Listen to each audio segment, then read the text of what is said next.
What's going on, guys? This is week 6 of the 6-week video reintroduction series that I'm doing. So I'm coming on every week for 6 weeks.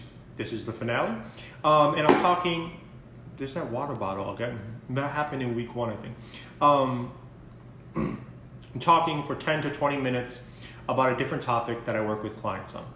So, oh yeah, let me just stop right there. In case you missed like the first 5 weeks and you're like, what does he mean clients? I'm a coach. A lot of people don't know that. I'm a coach, available for one-on-one coaching. Okay, so week 1 was grief and healing. Week 2 was self-esteem and self-worth. There's that grief brain. Week 3 was dating. Week 4 was self-sabotage. Last week, week 5, was abuse and toxic relationships. And this week is purpose, motivation, and goal setting. Much like the first 5 weeks, I'm thinking about how am I going to do this video? How am I going to narrow down such a complex topic into 10 or 15 or 20 minutes? Didn't even really go through this one in my head, so we'll just see what comes out. Purpose. The first video I did on this page was back in July of this year, 2019, depending on when you're watching this video. And the topic was, well, the name of the video was entitled Grief and the Man in the Coffee Shop. And it was about a 15-minute video. And I gave an analogy in that video that I give to my clients. And I'm not going to go through that whole thing right now. You can go back and watch the video if you haven't seen it yet. But a summary of it was that when our spouse passes, for so many of us, not for all of us, but for so many of us, we feel like the old us died too, okay? And if we feel like the old us died too, and we haven't rebuilt yet, or maybe we've started but we haven't got very far in the process, we are in effect a stranger to ourselves. One of the things I work with clients on is understanding that concept, seeing if it speaks to them, if that happened to them, because again, it doesn't happen to every single one of us. And then if it did, helping them to start the process when they are ready of rebuilding, of rebuilding themselves, of getting to know the new version of them. And if you think about it, purpose, right? How are we supposed to know our purpose if we don't even know ourselves anymore? We have to kind of get to know the new version of us before we can start to identify our purpose. Look, for a lot of us, being a spouse was one of our main purposes. Well, we don't have that anymore, at least not in the physical form. For some of us who had spouses who were sick, a caregiver, that was one of our purposes. Well, we don't have that anymore. A lot of my clients don't have children or are empty nesters. Their kids are gone in college or have families and such, have moved out long ago, right? So we can't even say being a daily parent, day in and day out with your kids there, is a purpose. But even for parents, yeah, that's one of our purposes. But many of us feel like we need more, right?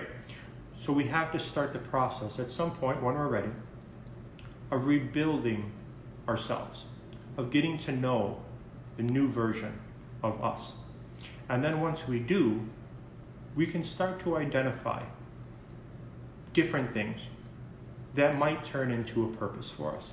And maybe we don't just need one purpose. Maybe we can have a couple purposes. Chances are your purpose might look a whole lot different than it did when your spouse was alive. If you had told me 6 months before Michelle got sick, or 6 months before she died, that I would become a coach and an author and a speaker, and you didn't even tell me about what. You just said you'd become a coach, an author, and a speaker, and you'd have a page with, as of today, 27,000 people, and you'd be filming videos for them. As much of an introvert as I am, and as much as I hate the camera, I would have told you you were batshit crazy. But my career is now one of my purposes. It's what feeds my soul. So my purpose has changed. If you're watching this and you feel like you have no purpose, or you don't know what your purpose is, that's normal. It's possible to rebuild yourself, to rebuild your life, and through that, to identify what your new purpose or purposes might be. Let's talk about motivation for a second. It may not come across in these videos because, again, I'm a little uncomfortable, but I think I'm a badass motivator. When it comes to motivation, what am I motivating clients about? It could be anything. It could be empowering them to grieve their own way, right? To not worry about judgment. It could be empowering them to find healing their own way. It could be empowering them to eventually live their own way. It could be working on self-esteem and self-worth. That's motivation. If you've had 20, 30, 40, 50, 60, 70 years of negative self-talk, beating yourself up in your head, telling yourself you're worthless or you're ugly or whatever, well, let's work on that. But let's also motivate you. Let's motivate that out of you. Let's motivate you into some positive self-talk. And if you listen, and if you do it, and I can get through to you a little bit, you're going to see how much different your life looks if you are not putting yourself down 24/7. Motivation can be, I have a lot of 40, 50-year-old female clients who, I'm on the call with them for the second time now, and they start telling me about their career. And they are running their husband's business. And they hate it. And I'm like, do you have to do it? Like, can you sell it? Oh yeah, I can sell it. Well, why don't you? Like, why are you doing something you hate for the next 20 years? Well, isn't this what I'm supposed to do? Who says that's what you're supposed to do? Everybody in this country, I'll just focus on this country for a second, is on the hamster wheel. Part of my job is motivating people to realize that life is short, and that if you have identified what in this world might make you happy, or might make you peaceful, or might give you purpose, when are you going to go for it? When? Not everybody is in a situation where they can make a huge life change. Not everybody is in a situation where they can empower themselves enough to kind of go for it exactly it is, what they want exactly, right? That didn't come out right, but you got what I'm saying. If you're in a situation like that, and you're not empowering yourself enough to go for what you want, you're not going for that dream job, you're not retiring early even though you want, you're not asking out that love interest you're really interested in, you're not moving to that warm climate destination that you want to move to, even though there's nothing holding you back, because you're just kind of stuck, because you just kind of think this is how it has to be.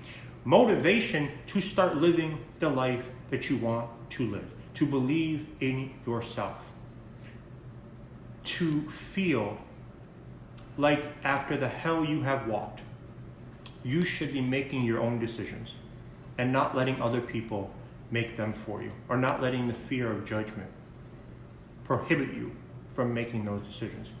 So I can go on for 18 years about motivation, but the biggest one, before I wrap up this part of the video, is the way that we look at ourselves, the way that we speak to ourselves, because it is one of the most important things in this world. We all, I don't care, you could be like, oh, sticks and stones don't break my bones, whatever that saying is. Look, someone comes at us and says something negative or hurtful or mean or derogatory, you're a human. It's going to hurt you. just is. You might be able to shake it off in 2 or 3 minutes, but it's going to hurt you for at least a minute or 2 or 3. I don't care how many people in your life have said something mean to you. We are the biggest critics of ourselves. We are the ones who tell ourselves negative things about ourselves every day. We fill our minds and our hearts and our souls with self-doubt and self-hatred. So many of us. So motivation to stop that behavior and how to stop it.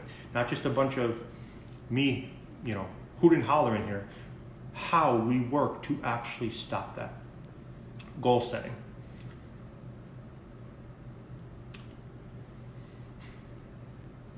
We are all so hard on ourselves about where we're at currently. Or we overwhelm ourselves with how much farther we have to go. But not a whole bunch of us can stop, look at the situation, and say, damn, I've come so far.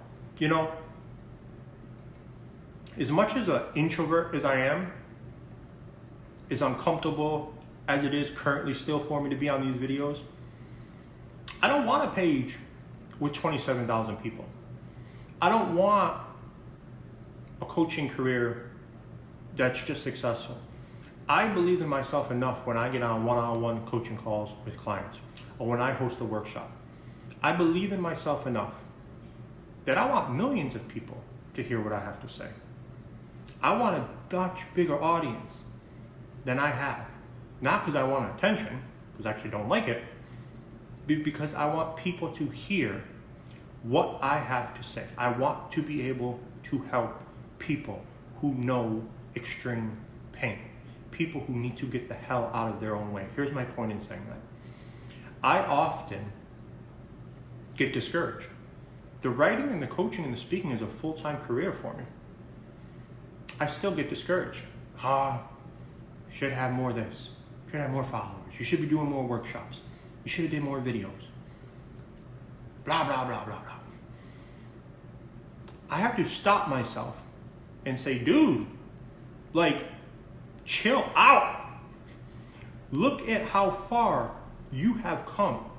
And it's not only with my career, it's with everything. The end of my first book talks about how I was not going to be here right now. The pain was so deep that I was going to go with it. I have to stop myself and be like, dude, look at how well you're doing. Of course you're always going to miss Michelle and love Michelle and grieve Michelle.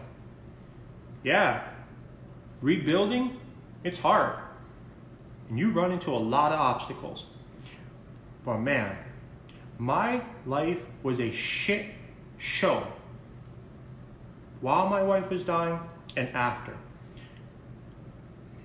Just is not the right word, but I have to use it here. It wasn't just that I lost my wife. My entire life was a shit show of epic proportions. And I rebuilt from the ashes with nothing by myself. And I have to stop myself and my negative self-talk. And I have to realize how far I have come. So I can have goals, absolutely. I do have goals. I have them written out on a piece of paper right there, right behind me. But I have to realize how far I've come. And I have to set myself up for success. I work on all this with clients. But that last part I want to focus on. Set myself up for success. When we're creating goals, when we're trying to motivate ourselves, when we're trying to rebuild, when we're trying to find our new purpose, set yourself up for success and not failure. Based on how you speak to yourself, based on how the people you surround yourself with, based on the goals that you make, goals that are achievable, right? If you achieve beyond it, fantastic. But, let's go back to my work for a second. I'm not going to say, my goal is to have 1 million people on my page in a year. That's not setting myself up for success. That's setting myself up for failure. It was 27,000 now. Come on now. Be realistic. Small goals to set myself up for success with whatever it is, whether it's how I'm healing, whether it's my career, whether it's, my health, whatever it is. And then also knowing what your long-term goals are, okay? So week 6 was purpose, motivation, and goal setting. Let me stop and say this. I should have said it earlier. Some of you guys might be watching this and you might be 4 weeks out or 4 months out or 11 months out. And you might be like, dude, shut up. There's the water bottle again. Shut up. I can barely get out of bed. That's okay. Every day does not have to be a success. You don't have to achieve something every day. If all you did was survive today, good. You survived today. If tomorrow, all you do is brush your teeth, okay. You brush your teeth and you survived. Now you did 2 things. When I talk about purpose and motivation and goal setting, I don't want to overwhelm. And I'm very careful with my clients not to overwhelm. We have to give ourselves credit for for what we have survived, what we are surviving currently, and how far we have come. And we have to give ourselves love and grace. Because losing, for the widowed people watching this, losing your spouse is hell, right? It's hell. Be patient with yourself. Be kind to yourself. Be loving to yourself with your thoughts about yourself.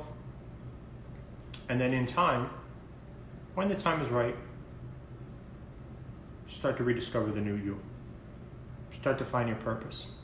Motivate yourself to start grieving your own way and living your own way and healing your own way and going for what it is that you want in life and realizing that you deserve to be happy. Okay? So, that's week 6. The reintroduction series is done.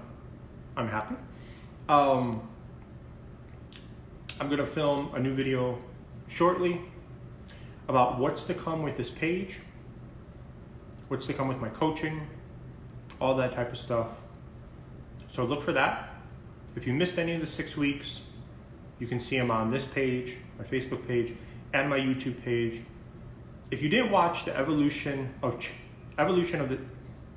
the pain video, I want you to watch that one as well. So I want you to watch all my videos, but the evolution of the pain video, I definitely want you to watch in addition to these 6. All right, I'll see you guys shortly. Be doing a lot more videos soon. Now that I'm semi-comfortable with it. Not really. Bye.